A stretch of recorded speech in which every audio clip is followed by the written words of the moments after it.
This is the Volvo Ocean Race, the story of a 45-year obsession, sailing's iconic race around the world, the ultimate test of a team, and the place where elite sport meets human adventure. In 12 editions dating back to 1973, just over 2,000 sailors have competed. 5 have paid the ultimate price in search of glory. Their stories are a reminder of the physical and mental challenges that competitors face. The race began with moments of calm amid the chaos, an adventure for pioneers and dreamers, as well as the world's best sailing talent. But it quickly came to define professional sport's relentless search for marginal gains. Race legend has it that sailors would snap toothbrushes in half just to save a little weight, and one skipper made all crew members have their appendix removed before sailing. With up to 10 sailors packed into 65 feet of carbon fibre for weeks on end, in a race that lasts almost 9 months, it's an adventure that borders on a psychological experiment. The Volvo Ocean 65 yachts they race in are strictly one design, identical in every important respect. So the only differences in performance come from the skill, dedication, and teamwork of the crew. For every second they are at sea, their job is to squeeze as much speed out of the boats as possible. There is no conserving energy, no downtime, no autopilot. It's race, eat, sleep, repeat. On a typical leg, sailors push themselves so hard they can lose as much as 10 kilos, despite consuming up to 7,000 calories a day. New rules for this edition mean more time in the fearsome Southern Ocean, more strategic risk-taking, stealth mode, and the return of female sailors to the heart of the race.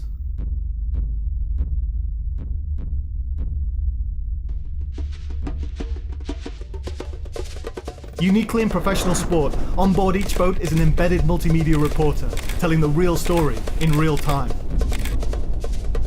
7 teams compete in this edition, with no prize money at stake, just the chance to see their names engraved on the trophy, and join an elite few who can say they did it.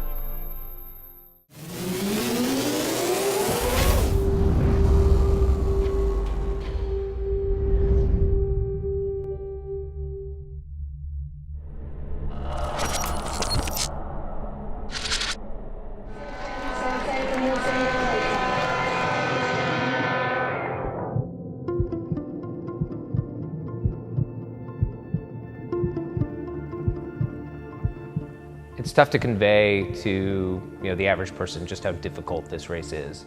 It's a 24-hour-a-day, 7-day-a-week experience. There's no time to shut off. There's no time to stop thinking. There's no time to yourself. It'd be impossible to do something of this magnitude without it changing you. I truly believe it's the greatest team sport in the world.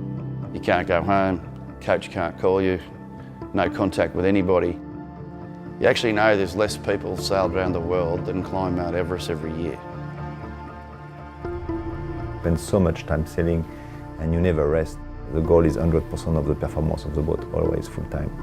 It never stops. It's crazy. This race is crazy because she never stops. It is physically and emotionally probably a race that will take you to your limits. You are wet, you are cold, you are hungry, you're physically exhausted, you don't get enough sleep, you don't eat any fresh food, yet we love it. There's a Point Nemo, what they call it, so you're closer to a space station than that you are to land. Well, if you break something over there, then you're in the middle of nowhere. You cannot just call the Coast Guard and they pick you up. You're out in the middle by yourself. I remember the first time when I started the race with helicopters around, and yeah, it was craziness, right? But now you don't hear it anymore. The preparation towards the race is almost the race itself. The decisions we take and the jobs we decide to do before the race are important. It's actually sometimes even harder than the race itself.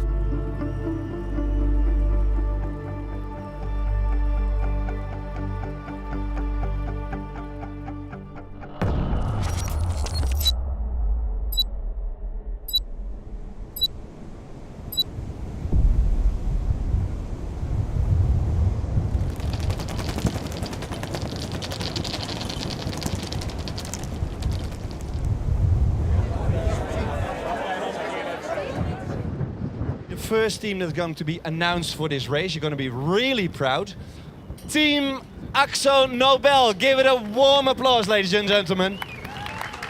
15 months before race start, and the first team enters, led by Dutchman Simeon Tienpont. 35-year-old Tienpont is one of the Netherlands' highest profile sailors. This will be his third Volvo Ocean race, but his debut as skipper. He first competed in the 2005-06 edition. When I finished the race with ABN AMRO 2, I was 23 at the time. Finished under the bridge in Gothenburg. I thought by myself, wow, this has been a thrilling experience and I want to do this race again and I really want to win it, or at least have a chance to win it, next time. The Mediterranean port of Alicante in Spain is where the action starts. Achieving victory will mean racing 45,000 miles over 11 lakes, taking in 12 host cities across 6 continents. The route is a throwback to the early years of the race, with long weeks spent in a remote and vast southern ocean, where the waters maraud around the bottom of the planet. Winds as strong as 70 knots. It will be one of the toughest races for decades, and with all teams in identical boats, winning will be decided on the water rather than at the design stage. 7 Volvo Ocean 65s make up the world's closest offshore fleet. The one-design boats are 65 feet, or 20 metres in length, and weigh 12,500 kilos, about the same as 2 orca whales. The mast is the height of a 10-storey building. Each boat is built using 4.7 tons of carbon fibre, in a process that takes 36,000 man-hours over 7 months. The boats are identical and produce epically close racing. In 2014-15, 6 of the 7 teams won at least one offshore leg and import race. And even after weeks at sea, the boats often finished just a couple of minutes apart. The time gap was as little as 100th of a second per nautical mile. Relatively speaking, that's closer than a photo finish in a 100-metre sprint. The one design completely changed the race. We have spent sometimes 2 weeks just fighting for every meter, every minute. So now all the teams have an equal tool. The best team will win. With the boats as closely matched as they are, it is a 45,000-mile match race. Yeah, it is. The existing Volvo Ocean 65 race yachts have already lapped the planet once. They were designed and built with at least 2 editions in mind. But as with any high-performance racing machine, it's essential that they are maintained to the highest standard. So before the race, they go through a complete overhaul and rebuild in a dedicated boatyard in Lisbon, Portugal. Each boat is completely dismantled of around 3,000 components, the hull stripped and repainted. After each individual €1 million rebuild, the boats emerge as good as new, weighing exactly the same. All 7 are identical.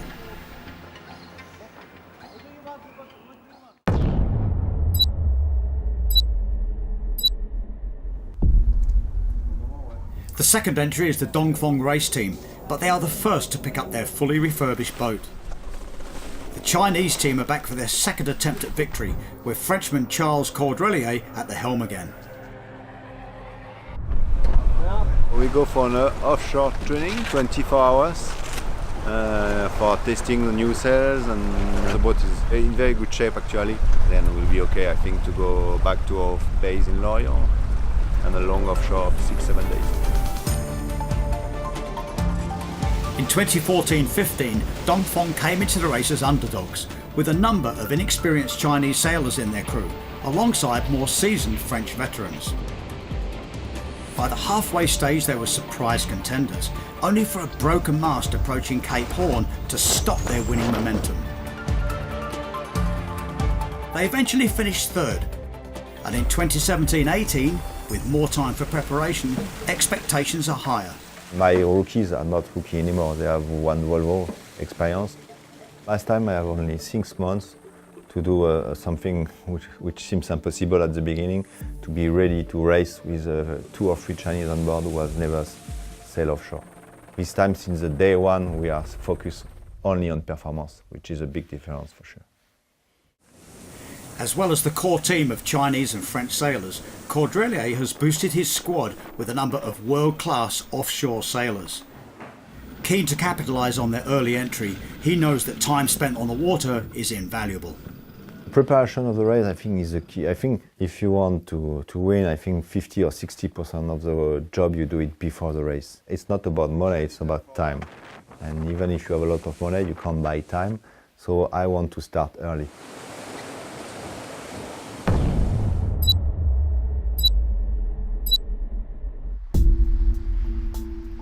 But not every team agrees that time spent sailing together in the build-up is key. Despite being the first to enter, Akzo Nobel have decided to use their time to build a new boat, instead of opting for a reconditioned one.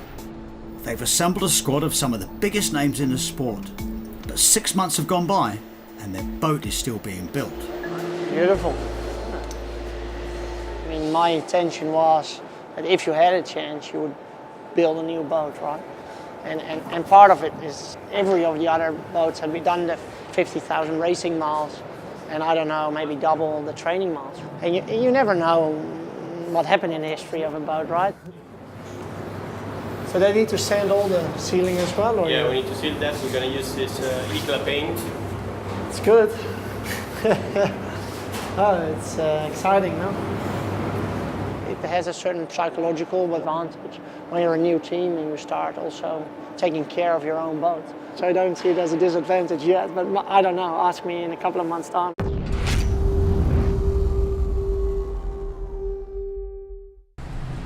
A groundbreaking rule change for 2017-18 brings women back to the heart of the race. The Volvo Ocean Race now offers potential crew combinations of 7 all-male, 7 men plus 1 or 2 women, 7 women plus 1 or 2 men, 5 men and 5 women, or an all-female crew of 11. The change is the latest evolution in a race with a long history of female participation. Claire Francis became the first female skipper back in 1977-78. The first all-female crew was maiden in 1989-90. When a tireless Tracy Edwards remortgaged her house to raise the funds to put a team in the race against all odds.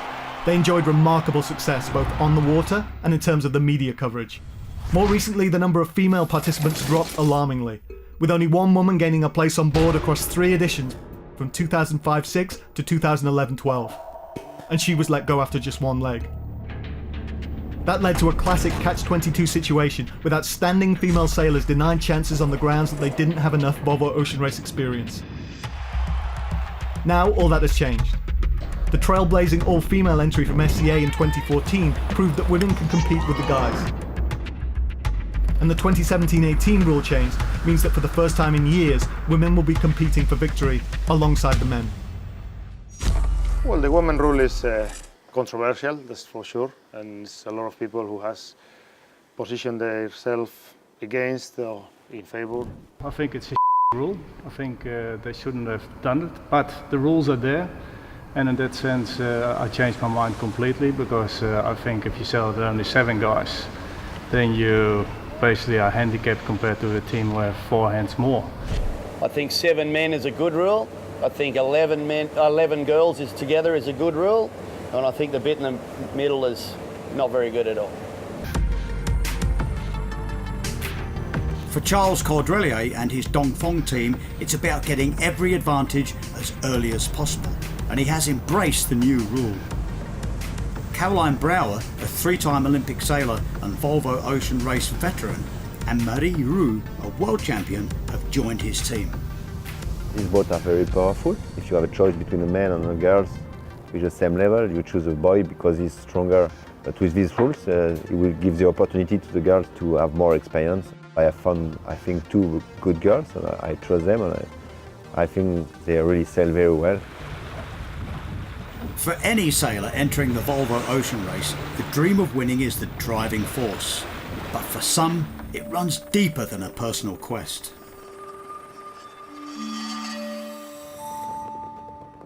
Winning this Volvo Ocean Race will be very, very important for me personally, for the team, and for the whole country.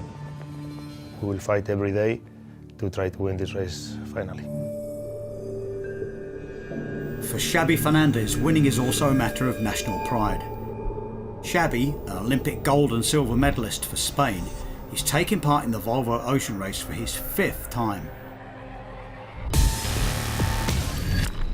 He's heading up Mapfre, another returning team from the last edition.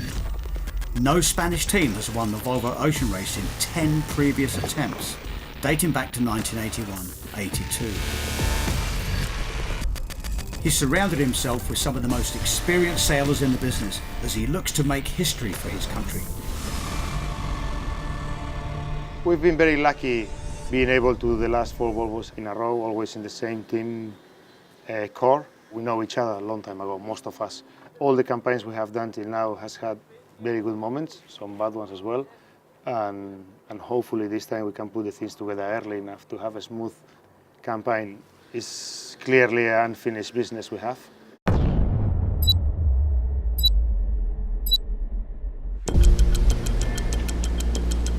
Mapfre took delivery of their refitted boat almost 10 months ahead of the race start.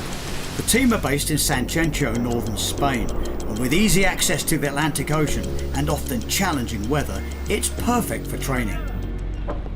We're going out for a couple of nights in the ocean, and we think there's right now 25 to 30 knots perhaps in the first few hours. Fernandez was fulfilling America's Cup commitments in Bermuda, racing with Ben Ainsley, and was not on board. Within just a few hours of being at sea, he received a call. When I was in Bermuda, the guys called me and told me we've broke the mast. Mapfre's newly refitted boat had lost its mast, snapped into pieces. But it was the first training session after the refit, and everything was brand new, and suddenly you break the mast and you start thinking, wow, we're starting with the back foot here, right? With no injuries, the team headed back to shore.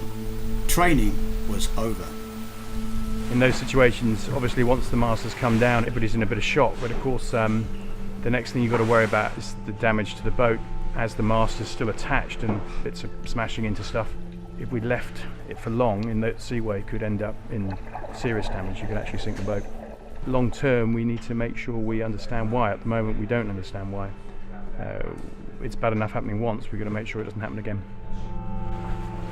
It's a major setback so early in their campaign, the only solace that it's happened in training. Once the race is underway, serious damage can make or break a campaign. You can't sail thousands of miles around the world at full speed without hitting some major problems. In 12 editions, many teams have limped home looking more like they've been in a demolition derby than a yacht race. In total, 161 boats have entered, and 29 have broken their masts at least once along the route. There have been other terminal failures too, like the crew of Spanish boat Movistar, forced to abandon ship in the Atlantic in 2005-06. And Camper and Abu Dhabi Ocean Racing, who in 2011-12 both had major structural problems in the most isolated part of the Southern Ocean. Which all goes to show, Volvo Ocean Race sailors need the balance of a tightrope walker, the skill of a master craftsman, and the nerve of a bomb disposal expert.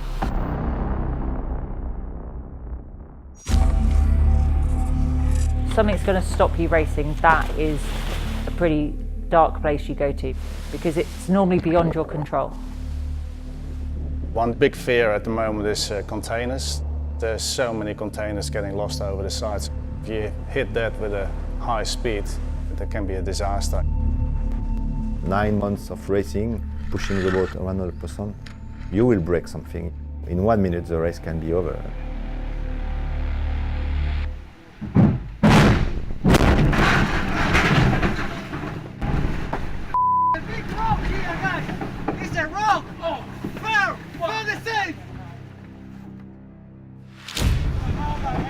In the last edition of the Volvo Ocean Race, Team Vestas Wind hit a submerged reef in the middle of the Indian Ocean. I can't believe this. I can't actually believe this is happening. It's really violent and there's big waves crashing up us and wow, this is called race control. No. With the boat's keel stuck on the reef, the waves started to smash the hull to pieces. Within minutes, it had become a terrifying, life-threatening situation, with the team's location too remote for helicopter rescue. I'll never forget, being on deck when the sat phone rang and having it be the race office and them telling us that Vestas had hit the reef and that we were the closest boat. What is the status of your boat? Team rival Alvimedica headed up by Charlie Enright and Mark Towell, suspended their race. Their priority, the safety of their fellow competitors. So we just we gonna hold off abandoned the ship. It was falling apart. We go to some pretty remote corners of the earth. As much as, you know, we're out to win this thing, at the end of the day, we're each other's lifelines as well. Enright and his crew acted as support until the stranded sailors were rescued by the Mauritius Coast Guard the next morning. Against all odds, the team managed to salvage the boat and rebuild it in time to rejoin the race in the final 2 legs. Alva Medica finished the 2014-15 edition strongly, winning the final ocean leg. 2, 1, driving. It left Enright and Towell hungry for more.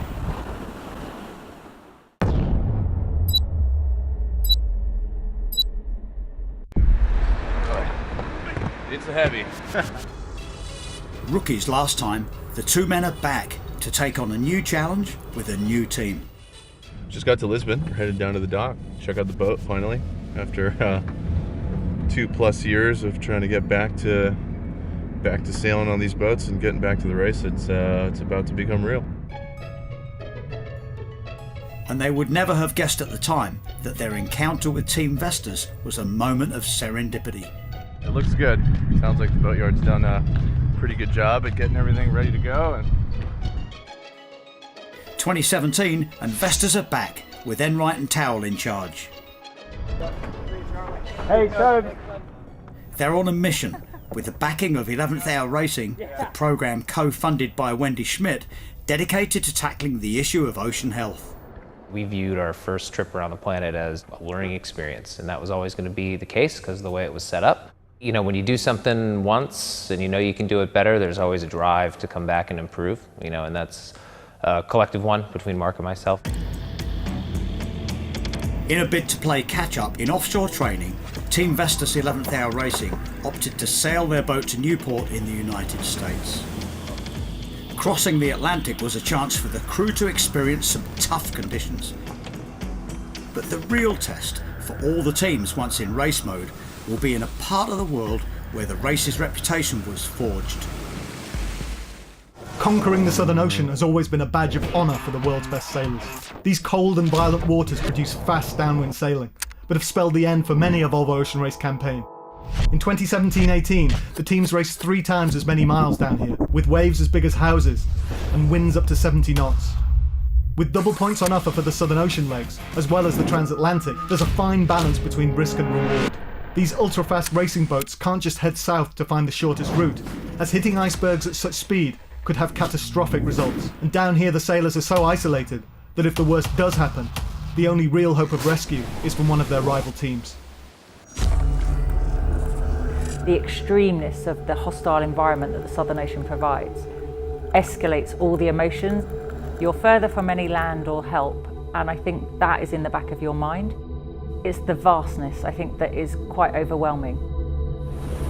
Lay in a cold bath full of ice, turn the water on as cold as it can, run it in your face, and then have a bloke side on throwing a bucket of water in the side of your head every couple of seconds. And you do it for 2 weeks. If I have a problem, what's going to happen? If I am in the middle of the Atlantic, I know in a few hours I will have a plane flying over me, I will have a cargo ship coming to help me. But here, what's going to happen? You are alone.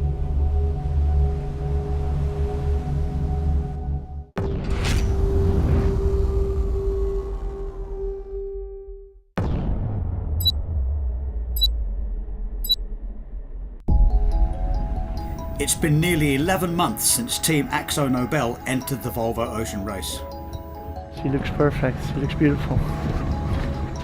The Dutch team were the first campaign to sign up, but sacrificed valuable on-water time to build a new boat instead of using one of the existing fleet that had been refurbished. They've assembled a squad of some of the biggest names in the sport, including 3 former winners and 1 Olympic gold medalist. But with less than 4 months to the start of the race, the team have a compressed training schedule. Pretty much feels for us like we're just starting, really. Basically, we've got quite a lot of sailing crammed in, but we've also got a lot of testing and crew work and sailing together to work out. So it's not a lot of time to get all that done. In comparison, rival team Mapfre have spent 2 months more on the water, despite their setback with a broken mast early in training. Ready to go, we are. With their new mast, the Spanish team have maximised every opportunity to train, as have former competitors Dongfeng race team.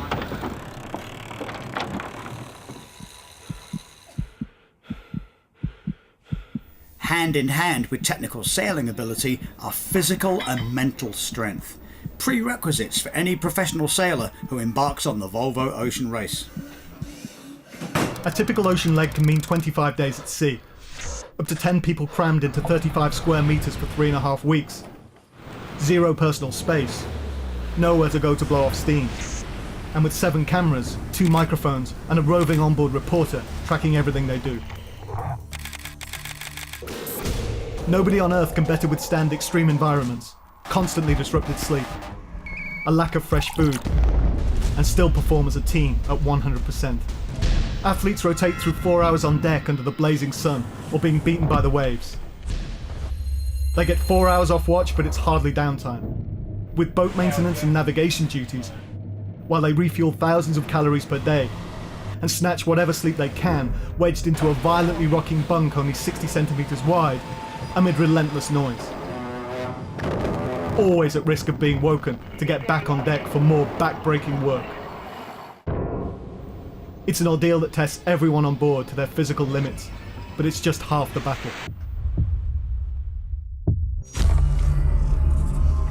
People cannot imagine how you're always racing, how you have the pressure on your shoulders, keeping your emotions in control when you're going really well, and to pep yourself and the team up when things are not going that well. Just need one breaking down to take someone with them. So you have to always try to keep the motivation of the group. It's the worst place you can be in the world in a boat if you don't really want to be there. Well, you need to be physically good enough, and I'm probably the worst physical shape of anyone in our team. At the end of the day, it doesn't matter how many times you go to the gym, how many times you look at yourself in the mirror. If you're not tough up here, no matter how many weights you do, how many runs you run, not going to help you.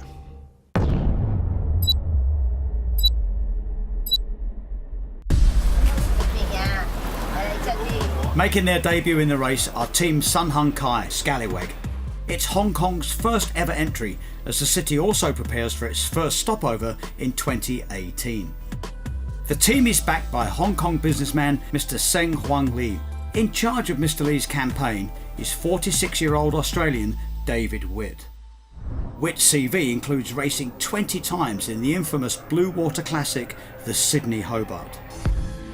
He's chosen to take many of his existing crew from the Scallywag Super Maxi he regularly sails straight to the Volvo Ocean Race, something he sees as a huge advantage. And everyone's going to say that we're no chance because, you know, we're not Dongfeng. But when it comes down to it, the guys that are sailing on Scallywag have done, as a team together, way more miles than these boys together. They're all good sailors, but they're all still coming together as a new team. We've been going for over a decade, and that's actually going to be a big advantage over the other teams and why I think we're a seriously real chance to win the race.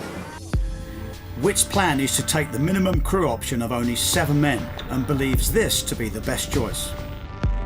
We believe that there's about 200 kilos per person if you take the person's weight plus the gear plus the food, etc, etc.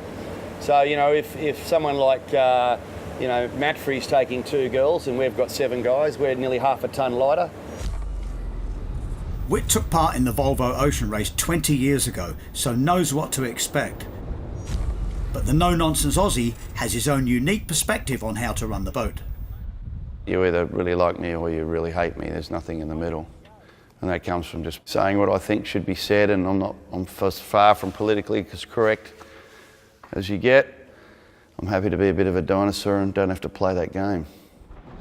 As far as the team goes, I think we're generally a bunch of mates having a crack, you know. Nice and play on! Yes! Yes! That's how you do it. Just go and tidy that snake up a little, Midler, and you're good. Oh, that's good. In our team, everybody's equal. Everyone has a different title, they might have a different role, but everybody is equal. The boat doesn't work without everybody's role, and that's how we're going to treat it off the shore as well.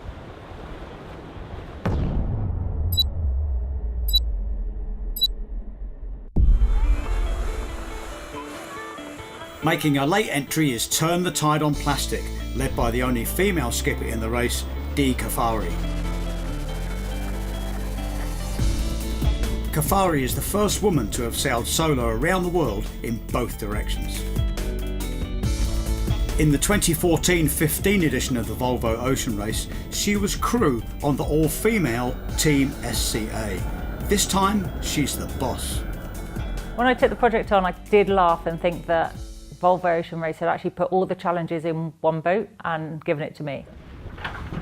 And one of the toughest jobs Kafari has is to finalise her crew with just over 3 months to the race start. I've still got 2 more trial sessions to go, so I would have seen over 40 people out of the 150 that have applied, so I've really tried to give everyone a fair shot. Got some difficult decisions ahead. I wish I could give them all a chance. Her challenge is not only to do well on the water, but to carry a message about ocean health with an eye firmly on the future of the planet.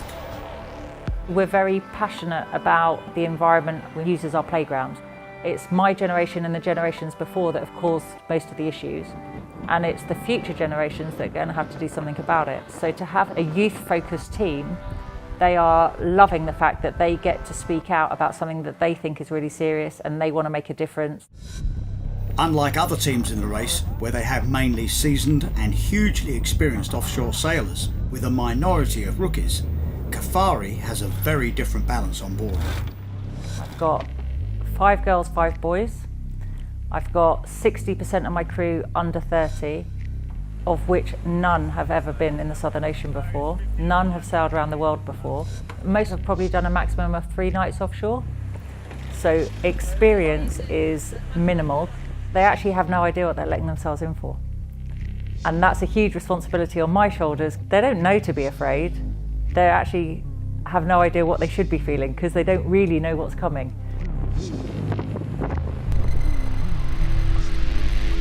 It is hard to describe what it's like to take part in this iconic race.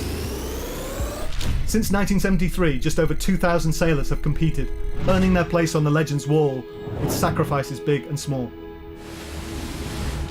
Victory has been an obsession for the world's best sailors, but just 11 names are etched on the Volvo Ocean Race trophy, including Connie van Rietschoten, the Flying Dutchman, who is still the only sailor to lead a team to victory in 2 editions.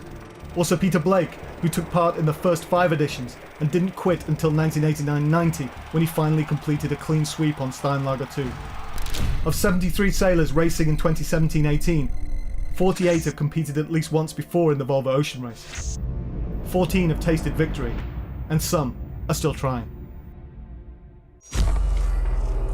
This will be my 8th attempt to win the race. And up to now, I've been beaten in all the races, even that we got very good and satisfying results. But of course, it's not only the winning. Probably the most important thing for me is I just love being on the water, being on the ocean, fight against the elements. But a winning will be a really nice icing on the cake.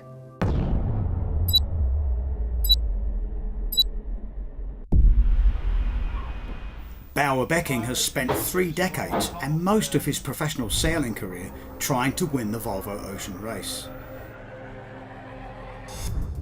Becking is back with Team Brunel, who competed in the last edition and came 2nd overall. But this time it's a late entry for the Dutch team. Just drop the starboard board halfway down, please. Bye. In the last edition, they had 9 months lead-up time before the race started. This time, they have had just 3 months to prepare. Within 2 weeks of their boat being launched, Team Brunel wasted no time to get out on the water. They left Lisbon to sail directly to the UK for a series of compulsory qualification races for all the fleet. Looks like quite windy tonight, 25 to 35 knots. We'll see you having his sea legs. Not only will the team have virtually no time on the water to train, Bauer has only one full-time crew member from his last campaign, his navigator.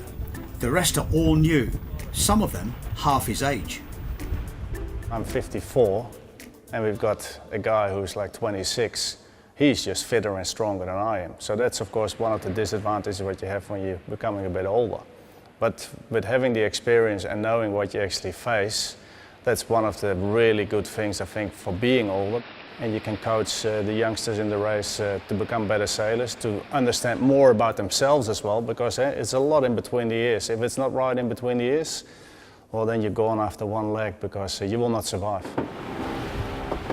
Last night was big breeze, a bit of an eye-opener for some of the people when you accelerate down the waves, and so it was just safe and under control, but it was fun. Although Becking is light on familiar faces, he's been shrewd in who is picked to be on board with him. With the America's Cup finishing earlier in the year, he's chosen 3 winning America's Cup sailors, including the hottest property in the sport, Kiwi Pete Burling.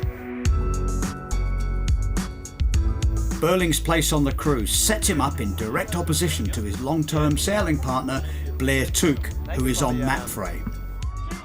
Together, the pair won Olympic gold in Rio before going on to spearhead New Zealand's America's Cup win. Here, they will each be vying to become the first ever athlete to win sailing's triple crown of an Olympic gold medal, America's Cup and Volvo Ocean Race. With just a third of the lead-up time that they had in their last campaign, Becking and Team Brunel will be going into the race less prepared than they would like.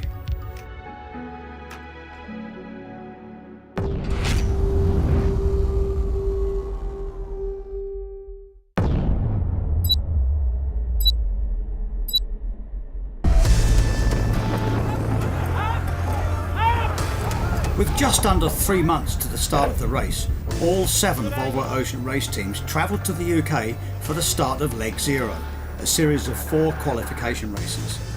Although no points were at stake, it was the first time that all the crews would go head to head. Mapfre, with its core of experienced Spanish sailors, smashed the world record round the Isle of Wight and took first place overall with 2 race wins. I think one of the strongest points we have as a crew is that a lot of us we sail together already, and the new people coming, of course, is very good people, completely switch on, and the things are coming together very nicely, so very, very happy. Gotta get the sails on. It's 1 minute. 3 seconds. Under Brunel. Here we go, boys. One of them. Go, 3. Winnie. 3, 2, 1, done. Here. Time on the water paid off for Charles Cordelier and Dong Fong, who came second overall and won the prestigious Fastnet offshore race. For Team Brunel, Bauer Becking's 3 decades experience showed. With barely any time on the water prior to Leg Zero, the Dutch team posted an impressive 3rd position. Only 7 days on the water so far. Some of the guys have been a year on the water. I think we sailed pretty smart, and some areas we were quite fast. With a mid-fleet result for Akzo Nobel, it remains to be seen if having a new boat has any advantage over the rest of the fleet. Vestas 11th Hour finished 5th, despite winning the leg from St Malo to Lisbon. Charlie Enright and Mark Towell would certainly be looking for improvement. Dee Kafari and Turn the Tide on Plastic finished 6th, but kept in touch with the rest of the fleet. A solid first outing for the rookie crew. David Witt and Team Sung Hung Kai Scallywag discovered what they're up against. Taking on seasoned teams with larger experience in the Volvo Ocean 65s means adapting fast to this new challenge.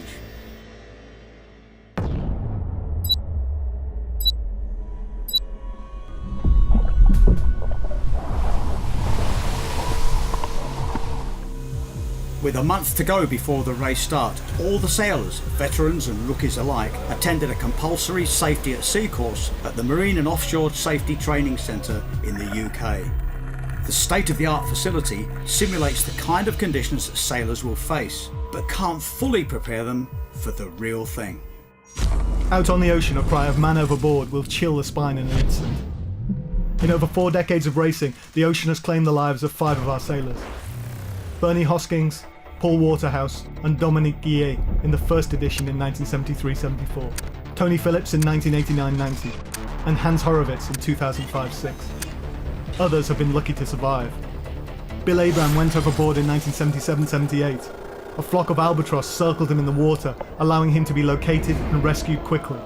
Modern life jackets include a harness and lifeline so the sailors can clip onto the boat, because going overboard means serious trouble. Cold shock can give you a heart attack in seconds and completely incapacitate you in minutes.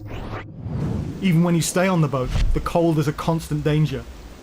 Sea spray rips the warmth from your body 24 times faster than the wind, and a drop of just 2 degrees in your body temperature can bring on hypothermia.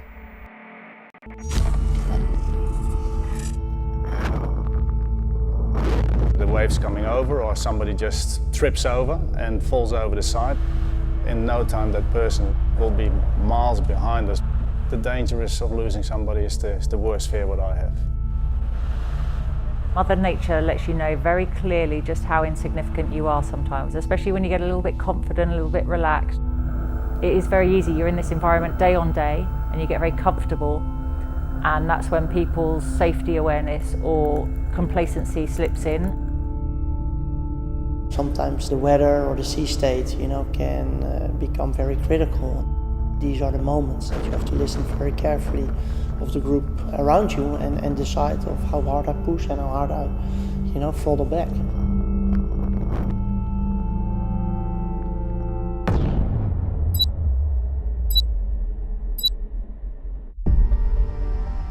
The qualifying races proved insightful for skipper David Witt, and prior to all the teams travelling to Alicante for the start, he made a surprise announcement. After an earlier decision in his campaign to sail with just 7 men, he would now add Olympic sailor Annemieke Best to his crew. Contrary to belief, we didn't have a problem handling the boat. That's not what we actually thought we did that quite well with 7. Well, the 2 reasons we've gone to 8. Firstly, because Steve wanted a bit more support from me and the nav station, and it's very difficult to do that with 7, not having enough on deck. And the second reason is we found the right girl to take. And it wasn't about just getting a girl, it was about getting the right person, which under the rule had to be a girl, but didn't bother us whether it was a girl or a boy, it just had to be the right person. And Sun Hung Kai Scallywag were not the only team to have a crew change as the race start drew closer. While crew changes are common in every edition of the Volvo Ocean Race, switching skippers has been a lot more rare. You have to go back to 2008-9 for the last unplanned change at the top. The relationship between Axel Nobel and Simeon Tienpont in 2017-18 has been a case of on, off, ongoing.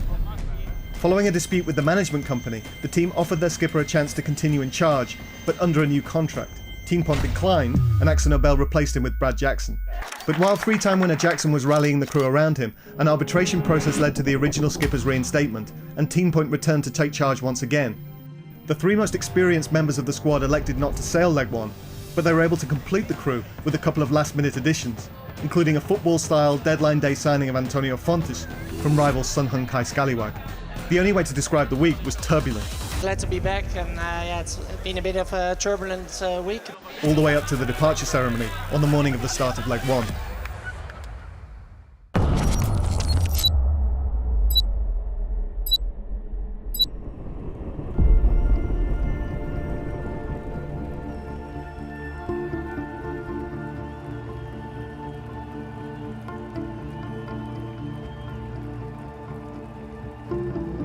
The preparation towards the race is even harder than the race itself. I think sometimes we are willing to start a race so we can leave so many things behind, and now it's just racing and sailing. To get a team on the start line in this race is the biggest achievement of the lot, right? So I'm looking forward to the gun going and just getting out there and getting on with it. Once you're out there and you're fighting with your team for one thing, and that is to win the leg. We have to keep the boat going, we have to keep each other going, and that's a good feeling of freedom. When you start the first leg, it's liberating. It's what you've been waiting to do.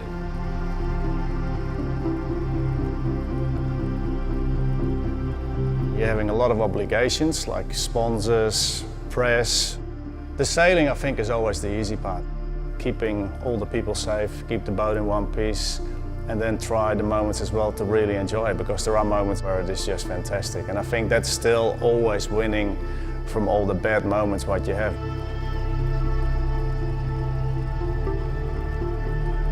During the preparation, you're always thinking what I can do to be better. I can work more, I can do more, I need to be faster. I know that the pressure is going to increase until the start of the race. And when the race starts, okay, the pressure will go away. Now we are in action. Now we are playing the game. Stop thinking, just act.